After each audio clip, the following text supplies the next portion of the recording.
currently co-stars in the film Dogma, and beginning Christmas Day, he can be seen with Tim Allen and Sigourney Weaver in Galaxy Quest. Let's take a look. Which way, Alexander?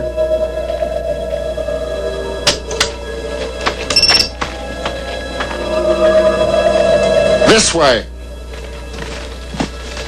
Wait, no.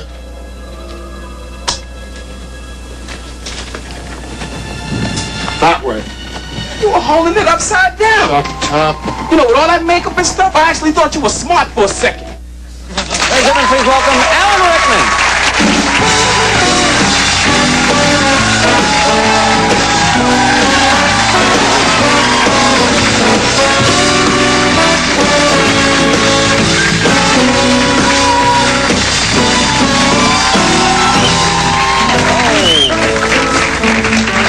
Thank you very much for coming. It's very nice to be here, and I'm relieved I don't have to sit on anybody's knee. That's your second time. That's punishment. We'll see how this goes. Okay. You know, I saw a movie the other day, and I saw the trailer for this film, and it's a very funny idea. It's a lot of elements of this movie are parodying Star Trek and the Star Trek sort of mania. I don't think we're supposed to say that. Oh, you're not supposed to say that. I think we're supposed to be something completely un-Star Trek. But legal. Sort of. Yes. It's a story of a group of actors who were in something not a million miles away from Star Trek, but it finished 12 years ago, since when their tragic lives consisted of going to conventions and opening computer stores. Right. And at one of these conventions, some genuine aliens come along, and because they've been watching the show for years, thinking it's what they call a historical document, they think we're the real thing, and they take us up into space. Now, had you ever seen any Star Trek or been exposed to any of it before? See, the trouble is, it's a program along with Westerns and Margaret Thatcher that I would fly across the room to the off switch at home. So you never saw Thatcher's cameo on Star Trek. A double whammy. If only. Well, one thing that I think will be hard for you is that you've done a lot of great work. Emmy for Rasputin, Sense and Sensibility, a lot of stage work. Yet here in America, you're probably still known as that guy from Die Hard. They sometimes come up to me in the street and say yippee-ki-yo, and then a rude word after it that I can't say. So is that irritating to you, or does that come along with being a stage act, being an actor in movies? It's just sort of miraculous that they're still doing it after 12 years. Right. And it's wonderful that I look enough the same person that they recognize me. Do you like America? Do you enjoy it here? What is it you like about American culture? I love America because whenever I go home, there's something about England and coming from England that as soon as you walk down the steps of the plane, you shrink. And you have to start saying sorry and being polite and curtsying and things like that. And, America just lets me be the klutz that I really am, and they don't mind. They welcome it. They welcome it. And then I can have, like I was in the earthquake in L.A., and this was not my finest hour in terms of, dealing with situations, because I woke up like everybody else did at 4 o'clock in the morning because the world had come off its hinges. And somewhere in the back of my mind, I thought, I know there's something I'm supposed to do, but I think what I will do is just cling to the bed.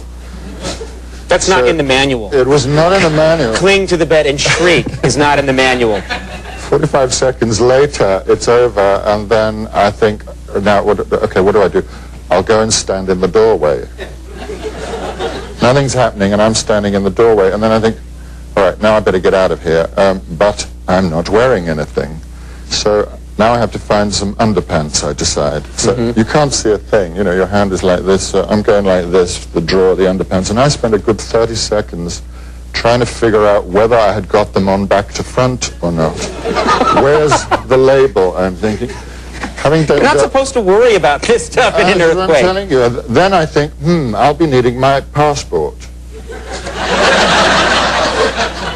Now I'm crawling on the floor. Those safes where you've got to do the numbers? It's in completely hotels, in the dark, and so I'm getting my passport. Then I think, now I really will get out here. I went out to the foyer and found everybody else standing underneath a huge chandelier. With spikes coming down from it. Exactly. Idiots. Can you drive? Do you drive in Los Angeles? Do you? I had to learn. I don't have a car in England because, you know, driving in London would just be find somewhere to park, and that's hours long. So when I went out to LA, which was to make Die Hard, I had to learn to drive. So I got the yellow pages. I don't know what I'm doing. I go like, oh, well, okay, that driving school, and I found this wonderful teacher called Jose. He came from Lima in Peru, which was fine, and he was a wonderful teacher, except that every instruction he gave had a terrible delayed action to it, because he would say, "Taralai." Taralai. And I'd be going, what? Taralai. Too late. Way too late. Anyway, he finally got me through the test. Second time. I failed the first time. Oh, seriously? Yes, for driving too carefully through a green light. They can fail you for that? Well, apparently, unless you drive recklessly enough, you don't get to pass. Unless you have a gun with you, no. Exactly. Well, of course, Dogma is in theaters now, and Galaxy Quest opens Christmas Day, and like I say, it looks like it's a lot of fun. I think Henry Knowles, is it Harry Knowles? And I think I'm quoting him directly from his ain'titcool.com thing, says, "This is the greatest film that has ever been made."